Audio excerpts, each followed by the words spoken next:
Hi friends, welcome to my channel. Jagadhatri కేదార్పై ప్రమాణం చేసి అబద్ధం చెప్పలేకపోతుంది. అలాగని నిజం చెప్పేస్తే వాళ్ళిద్దరికీ ఆ ఇంట్లో స్థానం ఉండదని అర్థమైపోతుంది. ఇక ఏం చేయాలో అర్థం కాక అలాగే సైలెంట్గా నిలబడి ఉండగా ఇక కేదార్ ఇలా అంటూ ఉంటాడు.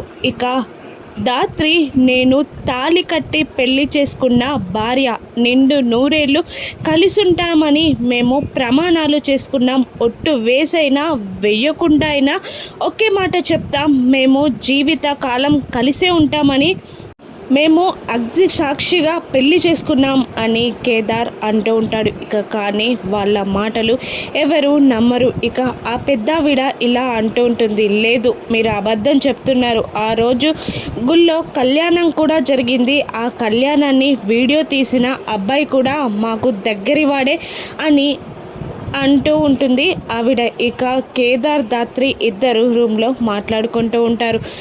నిషిక కానీ వదిన కానీ ఇక మన గురించి తెలుసుకునే వరకు వదిలిపెట్టారు కేదార్ అని దాత్రి అంటూ ఉండగా, అవును నిజమే దాత్రి అని కేదార్ అంటూ ఉంటాడు. ఇక మరోవైపు కౌశికి, నిషిక, ఆ పెద్దావిడ, కాచిబూచి అందరూ సమావేశం అవుతూ ఉంటారు. ఇక ఇలా అంటూ ఉంటుంది కౌశిక ఆ పెద్దావిడని, ఆ ఒక్క సాక్ష్యం తీసుకురామమ్మ, ఇక వాళ్ళ కథకి నేను పులి స్టాప్ పెడతాను అని కౌశికి అంటూ ఉంటుంది. ఇక కౌశికి అలా వెళ్ళిపోగానే నిషికతో ఇలా అంటుంటుంది ఆ పెద్దావిడ, చూడు, నేను ఈ రాత్రికే వాళ్ళు భార్యాభర్తలు కాదని నిరూపిస్తాను, నా దగ్గర ఒక ఉపాయం ఉందమ్మీ అని అంటూ ఉంటుంది ఆ పెద్దావిడ నిషికతో. ఇక నిషిక మాత్రం చాలా సంతోషపడుతూ ఉంటుంది. ఇక వీళ్ళ ప్లాన్ నుండి జగదాత్రి కేదార్ ఏ విధంగా తప్పించుకొనున్నారో రాను ఎపిసోడ్స్లో చూద్దాం. Thank you for watching.